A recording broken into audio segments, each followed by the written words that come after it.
Good morning, Year 3. It's the end of the week and your final grammar lesson. Today is going to be working on all the stuff we've already been doing in the week. No new information, just making sure you already know the topics that we've been practicing. And as you can see, I have a mystery guest here next to me who's going to reveal herself now. Hello, this is my sister Shairi. Shairi, say hello. Hi. So Shairi has been helping me with the videos this week and she thinks she is solid on parts of speech and on sentences. So the first thing we're going to do is a little game. It's a competition. You, Year 3 children, versus my sister Shairi. Shairi, do you know how to play the game Stop the Bus? No. Okay, so I'll explain the game Stop the Bus. If you don't know how to play, what happens is we create different categories of types of words. So for example, today, since we've been practicing parts of speech, you're going to need to create categories for all the parts of speech that we know. There's a couple we're going to skip because they're too hard, but the ones we're going to be focusing on are nouns, adjectives, adverbs, and prepositions. Do you think you know what all of those are? Yes. Okay, good.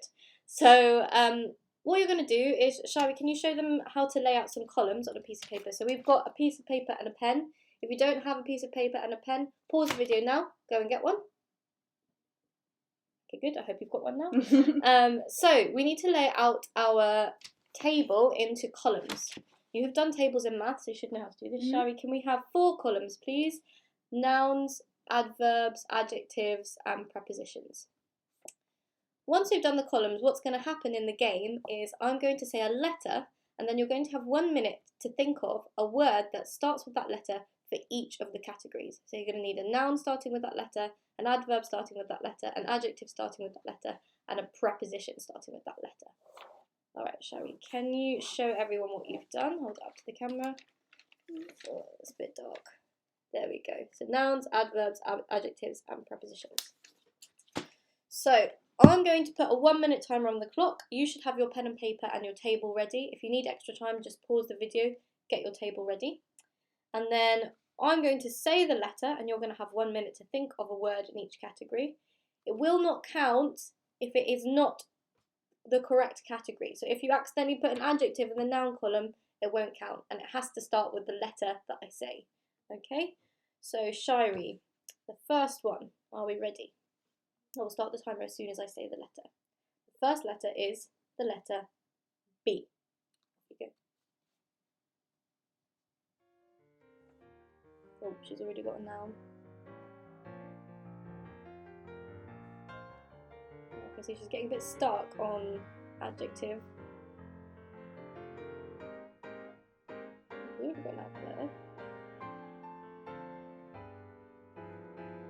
Now, if you finish early, you can say stop the bus, but we're only about 25 seconds in, so you've still got a bit more time. Thinking about preposition, Shairi. Prepositions are tricky.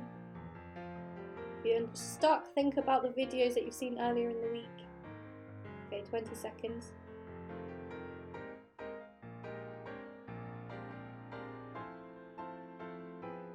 Okay, 10 seconds left. 10, 9, Shairi, quickly. 8, Okay. 7, 6, 5, 4, 3, 2, 1. Stop the bus. Stop writing, put your pen down. Okay, Shairi, can you show us what you've got? I can see you've got one in each category. Let's have a look. So for nouns, ball, yeah, that's a noun, that's a thing. Bouncily, oh, that's a cool adverb, bouncily. What would you describe that does something bounce? What do you do bouncily? You can walk bouncily. Can you demonstrate a bouncily walk? Bouncily walk. Walk bouncily. Okay, and then we've got beautiful, that's an adjective we all know, and beside. Besides. So for this round, I gave Shairi 3.5 out of 4. The reason for the 0.5 is that besides can be a preposition, but it's usually used as an adverb. So I only gave her half a point. If you got the preposition beside, that would have been better. Mark your work. Have a think. Did you get one in each category? And if you're not sure, remember to email me a picture of your work with everything else at the end of the day. Once you've done that, get yourself ready for round 2, and you're going to be carrying on underneath the columns that you've already made. So your letter this time, is going to be I. Off we go. 1 minute starts now.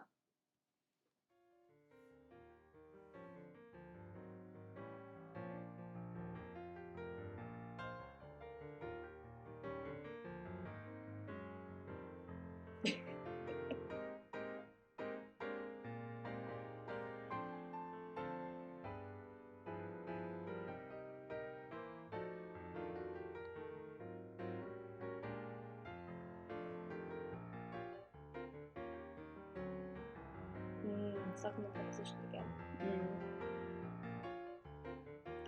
If you can't remember what a preposition is, remember that it's a small word that helps to describe the relationship between two things in a sentence. Normally something to do with where things are or where things happen or when.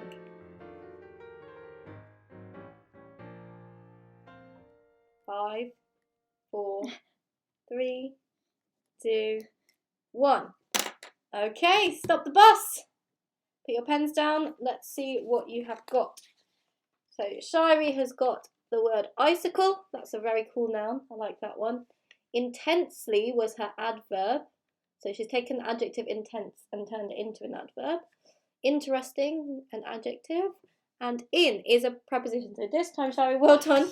You've got 4 out of 4. Now, if you think you've beaten Shairi in 2 rounds, you need to have 4 out of 4 and 4 out of 4. Then let me know. Definitely send a picture by email and I'll tell her who in year 3 has beaten her. Even if you haven't beaten her, send me your work. I'd love to see how well you did and what interesting words you came up with. Interesting. Okay. Interesting. So everybody please say thank you very much to Shairi. Shairi, it was lovely to have you on the show. Thank you very much for having me. I also would like to see if any of you can beat me. I don't think you can, but we will see. Okay, thank you very much. And we're going to move on with the lesson now. So bye, Shairi. Bye. So, as I said before, today's lesson is all about recapping the stuff that we've already learnt this week and making sure that you definitely know all of your parts of speech, all about clauses and phrases, and all about how that relates to our speaking and our talking and our listening and our writing. So that's the whole point of grammar lessons. It helps us with all of those things. So let's start with what kind of things do we need in order to speak and in order to write? Well, the basic thing we're always using when we're speaking and writing is sentences. So if we think about how sentences are built up, I'm going to start by drawing a visual representation of a sentence. So sentences are, let's say, in black, the colour black, they are in blocks. So, sentence here, and a sentence here. Now when I have lots of sentences together, what I actually make is a paragraph. So here's 4 sentences together making one big paragraph. What are the sentences made up of? Well, they're made up of all the things we've been talking about this week. Let's first think about clauses. I'm going to use this colour green to represent an independent clause. Now we need to remember that a sentence can be just an independent clause on its own. Like the examples we had a few days ago, I eat is an independent clause and you can just use that as a sentence. I eat, that's a sentence. So a sentence can just be one big independent clause. However, a sentence doesn't always just have to be one big independent clause. It can be a mixture of independent clauses, which are going to be in green, subordinate clauses, which are always attached to an independent clause, because remember, these rely on the independent clauses to make sense. They need to be together. So let's say, for example, this sentence could be an independent clause attached to a subordinate clause. I'm just going to take that a bit closer so you can see. Over here, we've got one sentence which is just one giant independent clause, and another sentence which is made up of an independent clause plus a subordinate clause. Then we have things called phrases, and phrases are sometimes in sentences just to give us extra details. Now remember, every sentence still has to have an independent clause, but it could have an independent clause and a phrase. This red is going to be my phrase colour.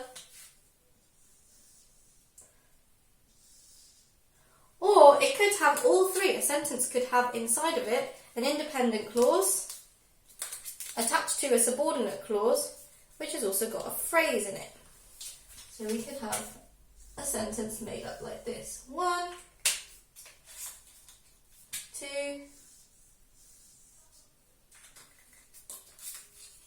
3. If I take this a bit closer, we've now got 4 different types of sentences, each using a different mixture of clauses and phrases. Every single sentence has the green. It has the independent clause. Some of the sentences have subordinate clauses and some of the sentences have phrases. How do I make those clauses and phrases? What are clauses and phrases? Well, remember, clauses and phrases are groups of words. What I use to represent words is going to be orange. Now let's take a look at how many of these clauses and phrases are going to need words in order to be made.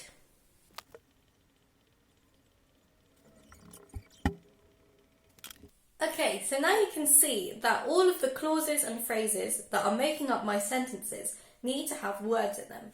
And the types of words that they can have, I'm going to write them in using the same colour, pen. Now remember, every single independent clause needs a verb and a subject. So I need to put in every single independent clause a V and an S word.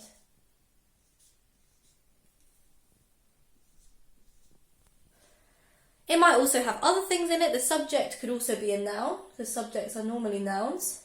I'll put that there as well, nouns. Or it could have an adjective, an adverb, extra words to describe. So we could have an A for adjective, an AD for adverb. It could have, inside phrases, you might often have prepositions. So some of the phrases might have prepositions. So at the end of it, all of those words are going to be different types of words related to the parts of speech that we know, making up the clauses and phrases which make up the sentences, which make up paragraphs, which make up everything that we say and write. So if you don't know about all these things, how are you going to know how to say and write interesting sentences and interesting paragraphs and interesting stories? Right, so now you've had a recap of all the information that you need for the quiz. Just have to make a couple of corrections based on the work that you have been doing this week. So there were 2 major errors that came up quite a lot of times in people's work. First one was on the task with prepositions. A lot of people thought that the word so was a preposition. Now I can understand why people made that mistake, because so is a small word, and a lot of prepositions like in and on are just 2-letter words. However, you need to think, what is the so doing in a sentence? If you say somebody was walking very slowly so that they could enjoy the sun. The so there is showing us the purpose of why someone's doing an action. Do prepositions show us why someone's doing something? Do they show us a purpose? The answer is no. Prepositions normally only show the relationship between 2 things about where or when they are happening or they are. So where or when are the 2 key questions that prepositions are answering. They're not normally telling us why. That is something that conjunctions do. So the word so is a conjunction. The other thing to bear in mind is another mistake that people made in the exercise where you had to distinguish clauses from phrases. A lot of people thought that the group of words, bicycles are cool, was a phrase. However, this is a clause. The reason we know it's a clause is we go through our clause checklist. Does it have a verb? Bicycles are cool. Yes, the word are is a verb. Does it have a subject? Yes. The things that are cool, the things that are doing the are verb, are the bicycles. So it does have a verb and it does have a subject, which means bicycles are cool is a clause. Now we've done enough revision, it's time for you to have a go at the task for today. Today's task is a quiz on everything to do with parts of speech, clauses, phrases and sentences. So the first thing you're going to need to do is to write your date and your title and your LI on a piece of paper.